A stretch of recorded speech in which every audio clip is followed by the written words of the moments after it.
والصلاة والسلام على من لا نبي بعده ونشهد أن من ادعى النبوة بعد سيدنا محمد صلى الله عليه وآله وسلم سواء كان تشريعيا أو غير تشريعيا كمسيلمة الكذاب وغلام قادياني كذاب دجال كافر مرتد زنديق خارج عن الإسلام.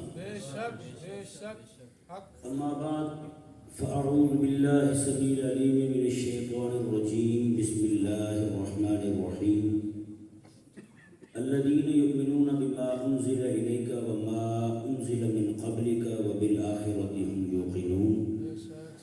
صدق الله العظيم وبلغنا رسوله النبي الكريم الأمين. بلغ الأولى بكماله كشف الدجى بجماله حسنت جميع خصاله صلوا عليه وآله. يا صاحب الجمال ويا سيد البشر من وجهك المنير لقد نور القمر لا يمكن الثناء كما كان حقه بعد الخدا بزرگ توئی قصہ مختصر. حاضرین محترم، چند ایک باتیں اہم آپ کے سامنے عرض کی جائیں. یہ جو گفتگو میں کروں گا صرف مسئلہ سمجھانے کے لیے کروں گا. آپ بھی کوشش کریں ایسے سمجھیں کہ جیسے سمجھنے والے بیٹھتے ہیں. جی کوئی مقررانہ انداز نہیں ہے، بالکل سادہ سی گفتگو ہوگی. اللہ تبارک و تعالی ہم سب کو بھی توجہ سننے کی توفیق عطا فرمائے.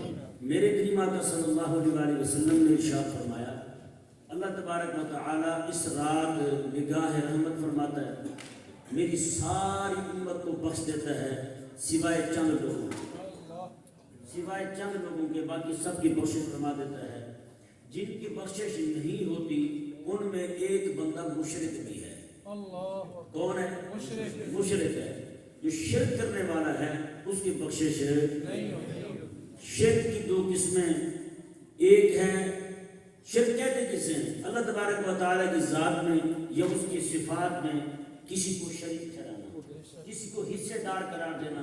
جو عظمت اور شان اللہ تبارک و تعالیٰ کی ہے، جو اللہ تبارک و تعالیٰ کی صفات ذاتیہ ہیں ان میں یا اللہ تبارک و تعالیٰ کی ذات میں کسی کو حصہ دار قرار دینا کہ جس طرح یہ اللہ کے لیے ثابت ہے اسی طرح اس کے لیے بھی ثابت ہے، ایسا بندہ کہنے والا پوری دنیا کا وڈیرا مشرک ہے. مشرک ہے وہ بندہ. اب شرک جو ہے وہ دوسرا کون سا شرک ہے؟ یہ ہو گیا شرک فی الالوہیت، اللہ تعالیٰ کی ذات میں اور اس کی صفات میں، یعنی شرک فی ذات اور شرک فی صفات. یہ شرک کی دو قسمیں ہو گئی. اب ایک قسم ہے شرک فی الطاعت، اللہ کی اطاعت میں کسی کو شریک ٹھہرانا. جو اللہ کی اطاعت ہے، جیسے اللہ کی اطاعت کی جاتی ہے ویسے کسی اور کی اطاعت شروع کر دے بندہ، یہ بھی شرک کہلاتا ہے. کیا کہلاتا ہے؟ یہ بھی شرک کہلاتا ہے. اب دیکھیں کہ دوسری قسم شرک کی وہ کون سی ہے؟ وہ ہے شرک فی توحید ہو گیا. اب آ رہا ہے شرک فی نبوت، نبوت میں کسی کو شریک ٹھہرانا. نبوت میں کسی کو شریک ٹھہرانا یہ بھی شرک ہے. وہ کیسے جی؟ میرے کریم آقا صلی اللہ علیہ وسلم تشریف فرما ہے. آقا علیہ السلام کے پاس ایک قبیلہ آتا ہے، آ کے عرض کرتے ہیں حضور ہمارے پاس وقت نہیں ہوتا اتنا کہ ہم 5 نمازیں پڑھ سکیں، نمازیں کم کر دیں، ہم اتنی نمازیں نہیں پڑھ سکتے. میرے آقا علیہ السلام نے فرمایا چلو تم 2 نمازیں پڑھ لینا، تم 2 پڑھ لینا. اب یہ جو اختیار ہے نا شریعت کے اندر کہ کسی حکم کو کسی کے لیے بدل دینا، یہ یا تو حق رب کے پاس ہے یا پھر اس کی عطا سے اس کے حبیب کے پاس ہے. پوری دنیا کا کوئی مولوی، پوری دنیا کا کوئی پیر رب رسول کے حکم میں کسی طرح کی بھی کوئی تبدیلی کرے، رب کے حکم میں تبدیلی کرے تو سمجھو وہ خود اپنے آپ کو خدا سمجھ رہا ہے. رسول اللہ کے حکم میں تبدیلی کرے، رسول اللہ کے حکم کو منسوخ کرے تو سمجھو وہ اپنے آپ کو رسول کہہ رہا ہے، اپنے آپ کو نبی کہہ رہا ہے. کیوں کہ یہاں وہ شرک فی نبوت کر رہا ہے، شرک فی رسالت کا وہ جناب مرتکب ہو رہا ہے. اب دیکھیں جیسے کہ آقا صلی اللہ علیہ وسلم کے پاس کچھ لوگ آئے، کہنے لگے حضور زکوٰۃ نہیں دیں گے، نماز نہیں پڑھیں گے، جہاد نہیں کریں گے، اگر آپ کو یہ قبول ہے تو ہم کلمہ پڑھ لیتے ہیں. میرے آقا علیہ السلام نے فرمایا جہاد اور زکات میں چھوڑتا ہوں, ہاں نماز کی رہی بات, یہ سیاست میں حدیث پاک موجود ہے. میرے آقا علیہ السلام نے فرمایا لا خیر فی دین لیس فیہ رکوع, میں اس دین میں تو خیر ہی کوئی نہیں جس میں نماز ہی نہ ہو. میں تمہارا اسلام قبول کر لوں, پھر کرو گے کیا؟ کون سا دین ہوگا تمہارے پاس جس میں نماز ہی نہ ہو, جس میں رکوع ہی نہ ہو, جس میں سجدہ نہ ہو, جس میں عبادت ہی نہ ہو رب تبارک و تعالیٰ کی, جس میں رب کو جھکا ہی نہ جائے. میرے آقا علیہ السلام نے فرمایا نہ, دو چیزیں چھوڑتا ہوں, تیسری چھوڑنے کی اجازت نہیں ہے تمہیں, نماز تمہیں پڑھنی پڑے گی. اب ذرا اندازہ لگائیں, میرے آقا صلی اللہ علیہ وسلم حضور مختار ہیں, رب نے اختیار دیا ہے آقا علیہ السلام کو کہ آپ کو حکم عطا فرما دیں, اسی حکم کے خلاف حضور عطا فرما رہے ہیں. ٹھیک ہے تمہیں جہاد بھی چھوڑ دیتا ہوں, تمہیں زکات بھی, تم زکات بھی نہ دینا, لیکن حضور نے ارشاد فرمایا نماز تمہیں پڑھنی پڑے گی. اب تو پوری دنیا میں تو بندہ, حضور نبی تھے اس لیے حضور کو اختیار تھا, اب تو بندہ کھڑا ہو کے کسی کو کہے آپ کو زکات معاف ہے, آپ کو نماز معاف ہے, آپ کو حج معاف ہے, آپ کو جناب عمرہ معاف ہے, جو واجب ہو چکا اس کو واپس کی معافی کا اعلان کر دے, تو سمجھو وہ حضور کی نبوت میں دخل دے رہا ہے. وہ آقا علیہ السلام کی پر, آقا علیہ السلام کی پشت مبارکہ پر جو نبوت کی مہر لگی ہوئی تھی, ختم نبوت کی, وہ اس مہر کو توڑ رہا ہے. کیونکہ جب کوئی خط آتا ہے ہمارے پاس, خط پر مہر لگا دی جائے, اب تو بندہ اس میں مزید کچھ چیز شامل کرنا چاہے تو ظاہری بات ہے مہر توڑنی پڑے گی. مہر توڑے گا تو اس میں کوئی شے شامل ہوگی. آپ سمجھے کہ نہیں کہ مہر کیسے, یہ مہر لگتی تھی خط کو بند کر کے اوپر مہر لگاتے تھے, وہ مہر جو ہے وہ چپکا دیتی تھی خط کو, تو بندہ اب کوئی بھی شے اس خط میں شام داخل نہیں کر سکتا. اگر کرنا چاہے گا مہر توڑنی پڑے گی. اب اسی طرح کر کے پوری دنیا کے اندر کوئی بھی بندہ کسی بھی رب تبارک و تعالیٰ کے حکم میں, آقا علیہ السلام کے حکم میں کمی یا پیشی کرنا چاہے گا تو مطلب یہ ہے حضور کی ختم نبوت کی مہر توڑ رہا ہے, حضور کی ختم نبوت کی مہر توڑ رہا ہے, حضور کی ختم نبوت کی مہر توڑ رہا بندہ. ایسا بندہ مجرم ہے. کیوں؟ میرے کریم آقا علیہ السلام کے غلام حضرت سیدنا, اب دیکھیں حضور نے اجازت دی زکات نہ دینا اور جہاد نہ کرنا, ایمان تمہارا قبول ہے, اسلام قبول ہے, لیکن نماز نہیں چھوڑنی, یہ حضور نے فرمایا تھا. اب دوسری طرف دیکھیں حضرت ابوبکر صدیق کے زمانے میں لوگوں نے کہا کہ ہم زکات نہیں دیں گے, دیں گے صحیح لیکن حکومت کو نہیں دیں گے, اپنے طور پہ اپنے آپ کو ایک دوسرے کو بانٹ لیں گے, حکومت کو نہیں دیں گے. اللہ اکبر کبیرہ. حضرت ابوبکر صدیق رضی اللہ تعالیٰ عنہ نے فرمایا میں ابوبکر بھی زندہ ہوں, حضور کا دین تھوڑا ہو جائے. ابوبکر زندہ ہو, حضور کا دین جو ہے اس کو ناقص کر دیا جائے, نہ یہ نہیں ہو سکتا. اللہ اکبر کبیرہ. جب مسیلمہ دجال نے حضور کی نبوت پر حملہ کیا, حضور کی ختم نبوت پر حملہ کیا, ابوبکر صدیق کو صحابہ نے کہا کہ حضور اتنے سارے مارکے ہمارے پہلے پڑ چکے ہیں, اتنی ساری لڑائیاں ہماری پہلے جاری ہیں, اگر ہم یہاں ایک اور مارکا کھول لیتے ہیں تو بڑا مسئلہ پیش آئے گا. اللہ اکبر کبیرہ. ہمارے ان صحابہ نے کہا ہماری افواج, ہمارے مجاہدین وہ تو جہاد کے لیے گئے ہوئے ہیں, حضور آپ مہربانی فرمائیں تھوڑا سا لیٹ کر لیں معاملہ. حضرت ابوبکر صدیق نے فرمایا میں جنگل سے درندے آ جائیں, سارے لوگ چلے جائیں, اکیلا ابوبکر رہ جائے, میں جنگل کے درندے آ کر کے ابوبکر صدیق کی ران کو کھینچ کے وہ جنگل لے جائیں, مجھے ابوبکر کو یہ گوارا ہے, لیکن حضور کی ختم نبوت کی مہر توڑنے والا زندہ رہے, ابوبکر کی دنیا میں زندہ رہے, یہ مجھے گوارا نہیں ہے. یہ کبھی نہیں ہو سکتا, یہ کبھی نہیں ہو سکے گا کہ میرے نبی کے دین کو کم کر دے, تو بندہ کھڑا ہو کے میرے نبی کے دین کو منسوخ کر دے. اب ذرا اندازہ لگائیں پیارے اور محترم بھائیوں, ذرا سارے کان کھول کے سنیں. شریعت پوری ہو چکی, شریعت پوری ہو چکی ہے, دین پورا ہو چکا. میرے آقا علیہ السلام نے الیوم اکملت لکم دینکم واتممت علیکم نعمتی ورضیت لکم الاسلام دینا, یہ پڑھ کے سارا سنا دیا. اب دین میں کمی پیشی نہیں ہو سکتی. کوئی دعویٰ کرے دین میں کمی پیشی کا, یا کوئی حکم بڑھا دے یا کوئی حکم گھٹا دے, کہیں یہ حکم منسوخ کرتا ہوں, تو بتائیں حضور کی ختم نبوت کی مہر توڑ رہا ہے یا نہیں توڑ رہا ہے حضور کی ختم نبوت کی مہر کو. اب دیکھیں مرزا دجال قادیانی نے حضور کی ختم نبوت کی مہر کو کیسے توڑا. اس نے کہا کیونکہ یہاں پہ انگریز حکمران تھا اس وقت, اس نے چاہا مرزا قادیانی نے, انہوں نے اسے ہی کھڑا کیا تھا, یہ اسی کا خود کاشتہ پودا تھا, یہ اسی کا ہی پاک کتا تھا. انہوں نے کہا کہ مرزے کو کھڑا کیا جائے, ایسا بندہ کھڑا ہو جو فتویٰ جاری کر دے کہ جہاد اس وقت جائز نہیں ہے, اس وقت جہاد نہیں, کیونکہ محمد عربی صلی اللہ علیہ وسلم کی شریعت نے تو یہ فرما دیا تھا جہاد قیامت تک جاری و ساری رہے گا, جہاد قیامت تک جاری رہے گا. اب وہ جناب انہیں فضل خیر آبادی تو نہیں دکھتا کہ اس میں تبدیلی کر دے، انہیں احمد رضا تو نہیں دکھتا کہ اس فتوے میں اس حضور کے اس حکم میں تبدیلی کر دے۔ اب ان کی نظر انتخاب جو ہے مرزا قادیانی کذاب دجال مرتد زندگی ملعون پہ ٹھہرتی ہے کہ یہ بندہ جو ہے ہمارا کام کر سکتا ہے۔ اب مرزا جو ہے صرف ایک عالم کے طور پر سامنے آتا، مذہبی رہنما کے طور پر سامنے آتا تو کسی نے اس کی بات ماننی نہیں تھی، اس لیے کیونکہ شریعت کو منسوخ کر رہا تھا اس لیے انہیں نبی لانا پڑا، نبی لانا پڑا۔ مرزا قادیانی کو نبی بنا کے لوگوں میں متعارف کروایا کہ یہ نبی ہے، رب تعالیٰ کا پاک پیغمبر ہے، نعوذ باللہ من ذالک۔ اس نے پھر میرے حبیب کریم علیہ السلام کی شریعت میں دراڑیں ڈالنا شروع کی، کہا کہ حضور کا یہ حکم جو ہے جہاد والا یہ ختم ہو چکا، اب انگریز کی حکومت چلے گی، امت جو ہے وہ ساری انگریز کی وفادار ہو جائے، اسی کے غلام بن جائے۔ اب نعوذ باللہ من ذالک مرزا قادیانی کذاب دجال نے حضور علیہ السلام کی شریعت میں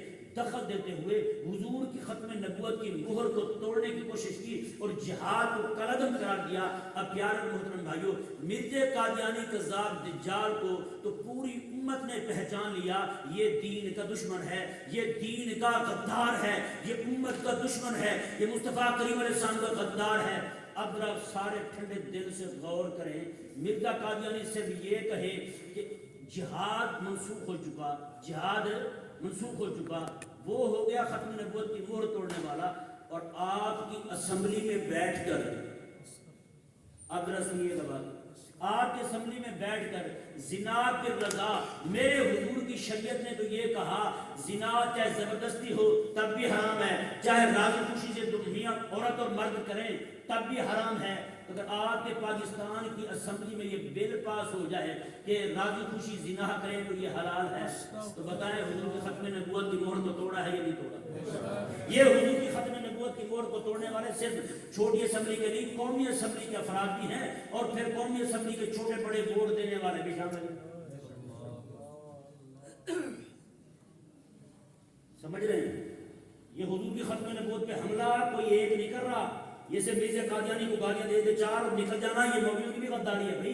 یہ بھی جو نعوذ باللہ من ذالک مرزا قادیانی حضور کے ایک حکم کو منسوخ کرے، میرے آقا علیہ السلام کا یہ حکم آ چکا کہ زنا زنا ہے، چاہے راضی خوشی کریں چاہے جناب زبردستی کریں، زنا زنا ہے، گناہ گناہ ہے۔ ہاں جب زبردستی ہوگا تو ایک بندہ گنہگار ہوگا، دوسرے کی معافی کی امید ہوگی، اگر وہ راضی نہیں ہوتا بیچ میں، تو دونوں صورتوں میں حرام حرام ہے، گناہ گناہ ہے۔ انہوں نے ایک صورت جو جناب اس کے بعد بے حیائی کا جو طوفان آیا ہے یہاں پاکستان میں، باقاعدہ جناب عورتوں کو جاری کی جاتے ہیں کارڈ، جیسے شناختی کارڈ نہیں ہوتا اسی طرح کے کارڈ جاری کیے جاتے ہیں، لہذا یہ عورت زنا کروا سکتی ہے، باقاعدہ ان کو اجازت نامے ملتے ہیں۔ تو بتائیں پیارے محترم بھائیوں، یہ حضور کی ختم نبوت کی مہر کو توڑنے والے نہیں ہیں۔ ابھی جو پچھلی حکومت میں، پچھلی جو عمران خان کی حکومت گزری ہے، اس حکومت کے اندر انہوں نے یہ بل لائے تھے، وہ بل کون سا تھا؟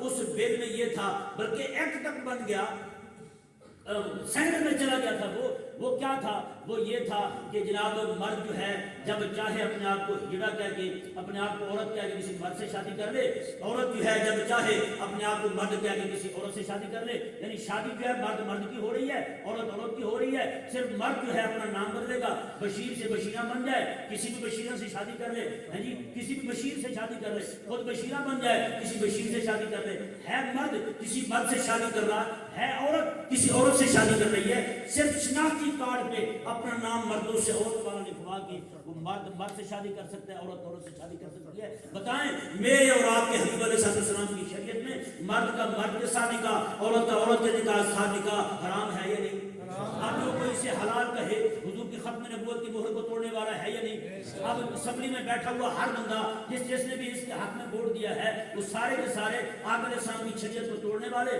حضور کی ختم نبوت کی مہر کو توڑنے والے بنے یا نہیں؟ بنے نا، وہ بنے ہیں یا نہیں بنے؟ اب جتنے لوگوں نے ووٹ دے کر ان کو آگے پہنچایا ہے وہ حضور کی ختم نبوت کے دشمن بنے یا نہیں؟ تو سمجھائیں کر مجھے ختم نبوت کے دشمن پھر کون ہے؟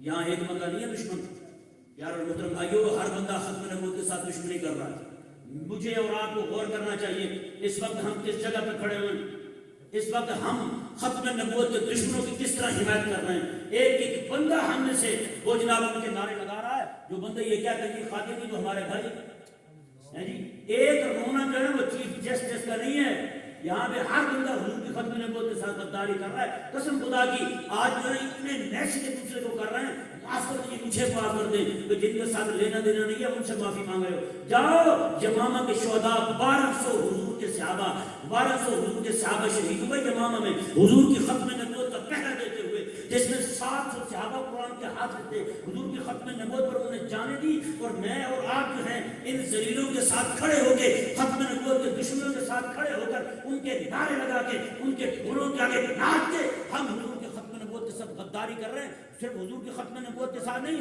ان 1200 حضور کے صحابہ کے درود کے ساتھ بھی غداری کر رہے ہیں. تو بتائیں نا، ہاں جی آج سارے لوگ عہد کرتے ہیں آج کے بعد ہم کسی کو بھی ووٹ نہیں دیں گے انشاءاللہ.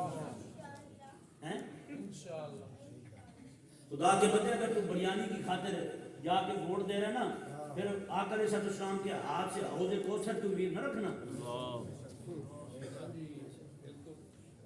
وہ امید نہ رکھنا. پھر آقا علیہ السلام بھی فرمائیں گے جا جس کے ساتھ تمہیں وفا کی تھی اسی کے ساتھ کھڑا ہو جا، اسی سے جا کے لے، کیا بنے گا پھر تیرا؟ یہ آقا علیہ السلام کی ختم نبوت، آقا علیہ السلام کی ختم نبوت کا وہ مسئلہ ہے جس پر میرے آقا علیہ السلام کا پورا دین کھڑا ہے، اسی پر حضور کی پوری امت کھڑی ہے، اسی پر پورا قرآن کھڑا ہے. ظاہر بات ہے اگر ہم کسی کو سمجھ مان لیں، اگر کسی کو نبی اس وقت نعوذ باللہ ثم نعوذ باللہ کسی کو نبی مان لے، تو بتائیں آقا علیہ السلام جب آخر نبی نہیں رہیں گے تو ہم تو پھر حضور کی امت ہی نہیں رہیں گے. جب کسی اور کو مان لیں تو پھر تو ہم اسی کے ہو گئے، حضور کے تو نہ رہے گا، کچھ بھی نہیں بچے گا ہمارا. سمجھ آ گیا نا مسئلہ؟ ہاں تو اس لیے مجھے اور آپ کو چاہیے کہ ہم کریم آقا علیہ السلام کی ختم نبوت کے ساتھ وفا کریں. اور یہ جتنے بھی نیچے حملے ہوتے ہیں یہ سارے کے سارے اسی اسمبلی سے ہوتے ہیں. ہاں جی ہم نے جو 500 لوگوں کو منتخب کر کے بٹھایا ہوا وہاں پہ، وہی دین کے خلاف قانون بناتے ہیں، دین کے خلاف قانون نافذ کرتے ہیں، فوج پولیس نافذ کرتی ہے، اسی کو یہ سارے وہ بنانے والے، یہ سارے چلانے والے. تو ہم میں سے ہر ایک بندہ ذرا غور کرے کہ ہم کس کے ساتھ کھڑے ہوئے، ہمارا شمار کن لوگوں میں. تو اس لیے یہ دعوت فکر دے رہا ہوں. آج رات کو سونے سے پہلے آپ غور کیجئے گا کہ میں زبانی بول کر، قدموں سے چل کے، ہاتھوں کے اشارے کر کے کسی دین دشمن کا، حضور کی ختم نبوت کے جو دشمن ہیں، حضور کی ختم نبوت کے جو غدار ہیں، کہیں ان کے ساتھ نہیں کھڑا ہوا. اللہ تبارک و تعالیٰ کی بارگاہ میں التجا ہے مولا تعالیٰ جو کچھ کہا اسے سمجھنے کی، عمل کرنے کی توفیق عطا فرمائے.